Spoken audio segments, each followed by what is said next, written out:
Washington, D.C., January 1983. The temperature outside the Langley complex had dropped to 11 degrees Fahrenheit by 4 in the morning. The kind of cold that does not argue, the kind that simply arrives and stays. Inside a windowless briefing room on the third floor, 7 men sat around a table made of oak so old it had darkened to the color of dried blood. 6 of them wore suits. The 7th wore a denim jacket, a gray cap pulled down to his eyebrows, and a pair of boots that had never once been shined. He sat at the far end of the table with both hands flat on the surface in front of him, perfectly still, as though he had already made peace with whatever was about to be said. The file placed in front of him was 43 pages long. It carried 3 classification stamps and the words "Do not duplicate" printed in red across the top of every page. He did not open it immediately.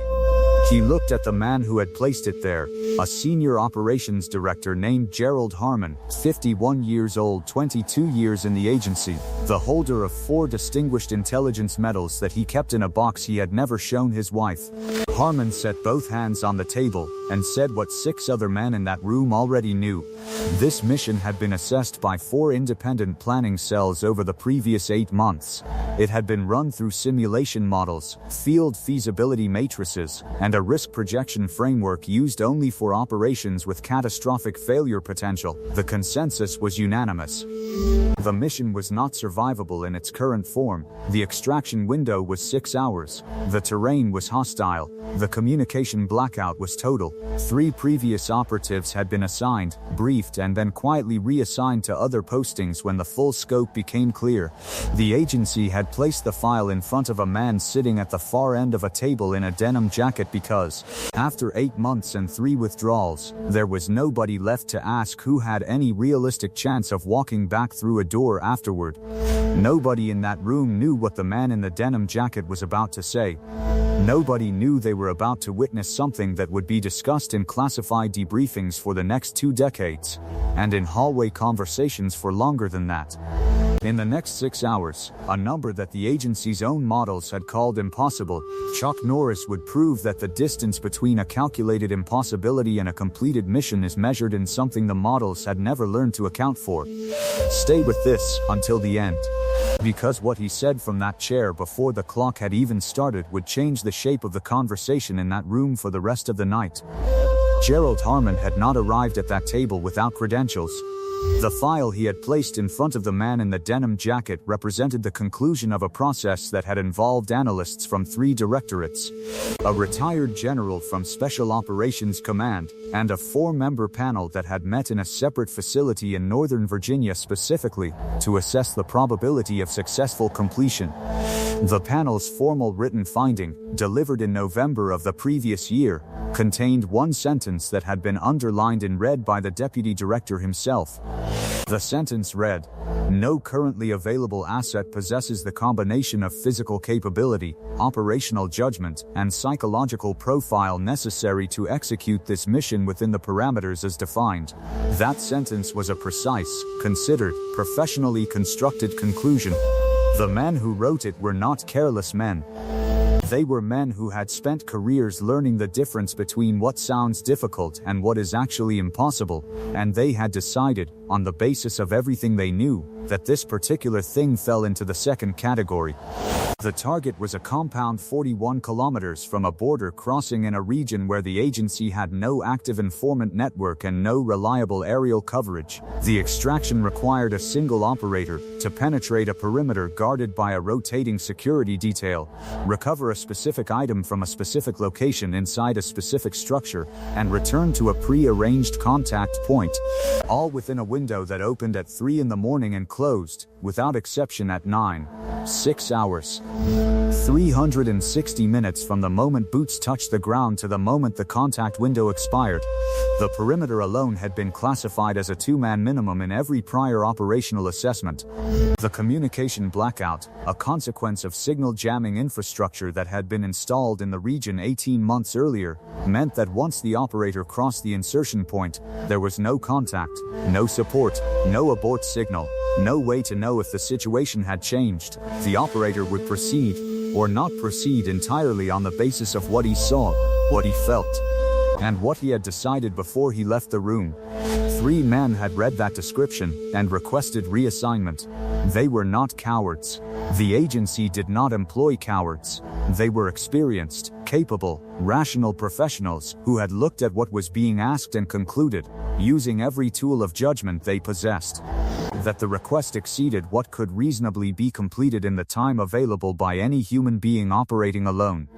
The man in the denim jacket read the file. He read it without changing his expression. He turned the last page over and set it face down on the table. Then, he looked at Gerald Harmon and said 4 words. "When do I leave?" Not a question. A timetable request. If you want to hear what happened when he reached the perimeter, and what the man who wrote that 4-member panel findings said when he read the debrief, make sure you are subscribed right now, and drop a comment below telling us which city you are watching from. Because what happened in those 6 hours is not the kind of thing that gets easier to believe the more detail you hear. It gets harder. The insertion was scheduled for 0300 local. The weather window was a narrowing one. A low-pressure system moving from the northwest was expected to close the viable approach corridor sometime between 9:30 and 10 in the morning, which meant the 6-hour extraction window was not a preference. It was a ceiling made of weather and geometry. When it closed for everyone. That was the first constraint. The second constraint was the perimeter itself. The compound occupied the eastern slope of a ridge that dropped away sharply on 3 sides. The northern approach, the only ground-level avenue that did not require technical climbing equipment, ran through 400 meters of open scrub with no cover deeper than knee height. The security detail rotated on a 40-minute cycle that had been consistent across 11 observation periods. Consistent, but not mechanical. The men on the detail were not performing a drill. They were professionals doing a job they had been doing long enough to have internalized its rhythms without becoming predictable. The agency's surveillance logs noted, with the specific precision of people paid to notice such things, that the rotation had varied by between 3 and 9 minutes on every recorded cycle, without ever falling into a detectable pattern. That variation was the problem. A predictable guard rotation is a mathematical puzzle. An unpredictable one, within a constrained range, is something different. It requires a different kind of reading, not calculation. Observation, the ability to stand in a space and feel the tempo of it before committing to a direction. Chuck Norris had spent 23 years developing that ability, not as a theory, as a practice, as something he had done in rooms and on mats, and in the compressed, unforgiving circumstances of real competition until it was no longer a skill he had to consciously deploy. It was simply the way he perceived space. He arrived at the insertion point 12 minutes ahead of schedule. He moved without urgency. He carried no equipment that was not directly necessary. He had reviewed the 43-page file once. He did not carry it with him. He stopped at the edge of the open scrub and remained there for 4 minutes and 30 seconds without moving. He did not check a watch. He did not look at a compass. He looked at the compound and he listened to the interval, the specific quality of silence that exists in a guarded space between rotations, the way a man who has spent decades studying pressure listens to an opponent across a mat, not for what is happening, but for what is about to. At 4 minutes and 31 seconds, he moved. The first 200 meters took 9 minutes. Not because the terrain was slow, but because the approach was read in intervals of 10 to 15 meters at a time, each one completed only when the preceding reading said it was time to complete it. There was no rushing the geometry. A perimeter is not a wall, it is a system of sight lines, and a sight line is not something you defeat. It is something you navigate by understanding where it is pointed and where it is not. He reached the edge of the last viable piece of ground cover, a shallow depression in the scrub, perhaps 40 centimeters at its deepest, at 4:17 in the morning. The compound's main structure was 68 meters to the northeast. The guard was at the far end of his current rotation. The interval said there were at the outside 6 minutes before the return sweep, 6 minutes to cover 68 meters, conduct a recovery and begin the return. This is the part that requires explanation. Because 6 minutes, in the context of a covert penetration of a guarded structure, is not the same unit of time as 6 minutes in any other context. A fight between 2 trained men at full commitment can be decided in 4 seconds. The 4 seconds feel, to the participants, like something much longer. Not because perception slows, but because the density of decision-making compresses time into a different shape. 6 minutes of controlled deliberate movement through a space where every sound and every shadow carries consequences is not a duration, it is a completely separate kind of attention. He did not run. He moved at a pace that left no audible signature on the surface he was crossing. He reached the structure's eastern wall at 4:21. The recovery itself took 1 minute and 40 seconds. He did not rush it. Rushing a recovery is how recoveries fail. He located the specific item in the specific location that the file had described, confirmed it by the 3 identifiers he had memorized, and secured it.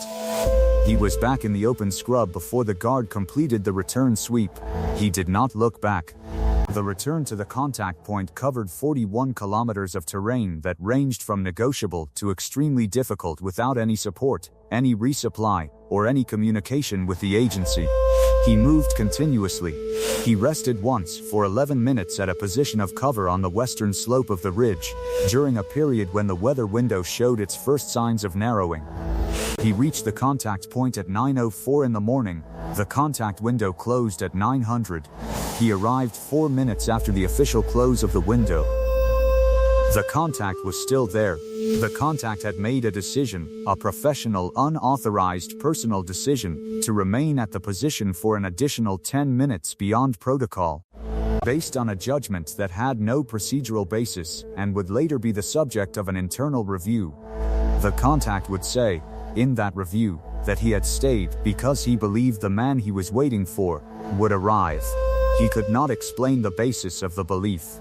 He said it was not a hope, it was a conclusion. The man in the denim jacket walked out of the terrain at 9:04, handed over the item, and sat down on a piece of ground near the vehicle to drink water from a canteen. He drank it without speaking. He drank 2/3 of it, set it down, and then looked at the contact for a long moment. He said one sentence. The contact would repeat that sentence, in private, to 3 other people over the following years. He would not include it in any official debrief. He would describe it only as the most precise assessment of a completed impossibility he had ever heard from any operator in any context. The sentence has never been formally recorded. What has been recorded is what Gerald Harmon said when he read the debrief in full, 3 days later. And the same windowless room where he had placed the 43-page file on the table. Harmon read the debrief beginning to end without stopping. He set it down. He looked at the wall for a long time. Then he said to no one in particular that he had spent 22 years understanding what the word impossible meant in an operational context, and that he was no longer certain he was using the word correctly.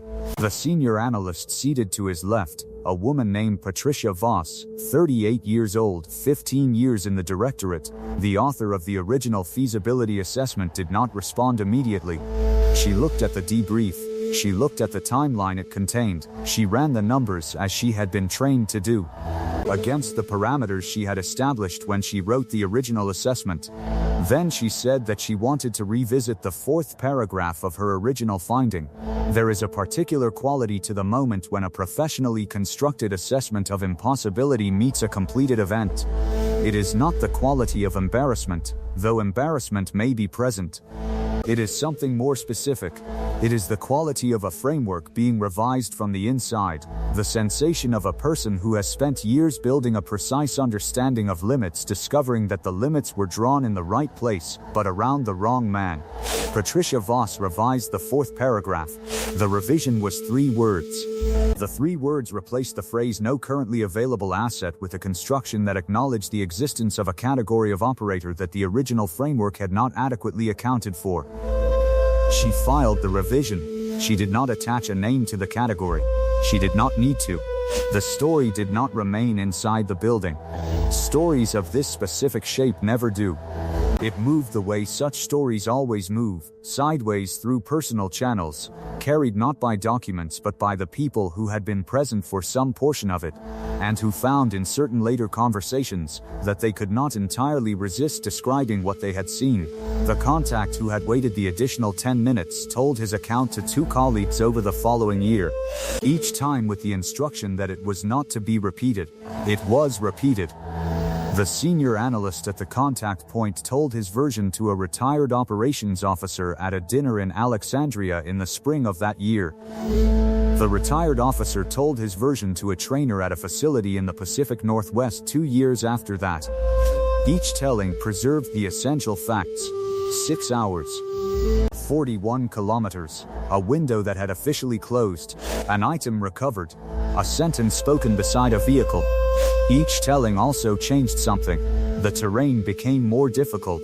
The perimeter became more defended. The weather became more severe. This is not dishonesty. This is the specific, inevitable mathematics of oral transmission, the way a story about a real thing acquires, through successive passages, the proportions it already deserved. The people telling it were not exaggerating. They were trying to communicate a fact that the plain numbers could not fully convey, and they were doing it the only way available to them, which was to expand the frame until the numbers fit the feeling.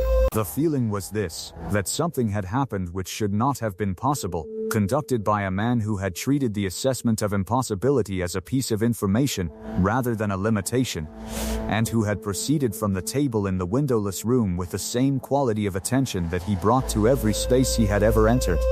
Gerald Harmon retired from the agency in 1989. In the final interview conducted as part of his exit process, a standard agency procedure, 40 minutes, recorded, archived, he was asked whether there were any operations during his tenure that he considered formative. He named 3. The briefing room in January of 1983 was the third one he named. He described it in one sentence. He said it was the last time he had ever placed a file in front of someone and believed, with full professional confidence, that the file contained a description of something that could not be done. He paused after saying that. Then he said he had learned, from the experience of watching someone walk out of a room with a 43-page description of an impossibility and return 6 hours later with the item, that confidence and accuracy are not the same thing, that a framework which has never been tested against a certain kind of person is a framework built on an incomplete sample, and that the word impossible is a precise word that requires a precise referent, and that the referent should always be named before the word is applied. Patricia Voss published a paper in 1991 in a restricted academic journal that covers topics in operational assessment methodology. The paper does not reference any specific operation. It does not reference any specific individual. It proposes a modification to the standard feasibility assessment framework used in high-risk solo operations. The modification adds a variable to the existing calculation. The variable is labeled in the paper as operator-specific adaptation capacity, defined as the measurable and repeatable tendency of a specific individual to produce outcomes that fall outside the predicted range of the standard population model. The paper was cited 14 times in the following decade. It is taught in abbreviated form in at least 2 training programs, whose names are not publicly available. The item recovered that morning in January 1983 does not appear in any publicly accessible record. What it was used for, what it changed, none of that has ever been formally released. The people who know do not discuss it in attributable ways. The people who have heard second-hand accounts describe the significance of the recovery in terms that are consistent, but unverifiable. What is verifiable is the timeline. 0300 insertion. 904 arrival at contact point. 1 item recovered. 1 operator. No communication. No support. No casualties. 4 minutes beyond the official close of a window that the agency's own models had classified as the outermost boundary of human operational feasibility. The denim jacket was hung on a hook in a building that no longer exists. The cap was set on a shelf beside it. The man who wore them drove back through the cold in a vehicle he had not been told the make of, through a city that was waking up slowly in the gray of a January morning, past office buildings and gas stations, and a diner with a sign in the window that said open in red letters, and had been saying open in red letters since before anyone in the building he had just left had been employed by the agency. He did not stop at the diner.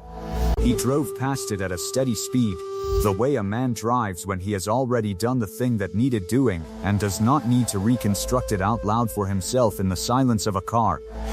That is the thing about the men who operate in the space that frameworks classify as impossible. They do not experience the impossibility during the operation. They experience it, if they experience it at all, afterward, as a mild curiosity, a piece of information, a comparison between what the model said and what the ground said, and what the item in his hand said when he held it in the specific location where the file had told him it would be. The ground and the item agreed with each other. They did not agree with the model. He found that more interesting than surprising. There is a lesson in the gap between a calculation and a completed fact. It is not the lesson that preparation is unnecessary or that planning is worthless or that expertise can be discarded in favor of will. The planning was detailed. The preparation was complete. The expertise was the accumulated product of 23 years of disciplined, unglamorous, repetitive work in rooms and on mats and in conditions of genuine pressure. The lesson is narrower than that. The lesson is that every model of human capacity is built on a sample, and the sample contains the people the model has already seen. When a person walks into the room who lies outside the sample, the model will produce an incorrect answer, not because the model is wrong, but because the referent has changed. The correct response to an incorrect model is not to abandon the model, it is to expand the sample. Patricia Voss understood that. Gerald Harmon, by the time he filed his final exit interview, understood it. The contact who had waited 10 minutes beyond protocol, who had made a decision he could not explain procedurally, and who would spend the rest of his career occasionally returning to the moment when he had made it, understood it in a different way. The way you understand something that happened to you rather than something you were taught. The city kept moving outside the window of the car. A forklift moved pallets in a warehouse yard 3 blocks north of the road he was driving. A traffic light changed from red to green for no audience. The cold pressed flat against everything it touched without preference or attention. The world continued its ordinary business, in the full indifference that the world always maintains toward the events that will later seem. To the people who eventually hear about them like things that should have stopped it, they never do. Next week, we will tell the story of the day Chuck Norris walked onto a film set in Los Angeles in 1979, was told by a director in front of 40 crew members that he was replaceable, and said nothing, and what happened in the 14 days that followed that convinced the same director to fly across the country and deliver a personal apology. If you are watching this, and you have not subscribed, now is the time. Drop a comment below, and tell us where in the world you are watching from tonight. The next story will not wait.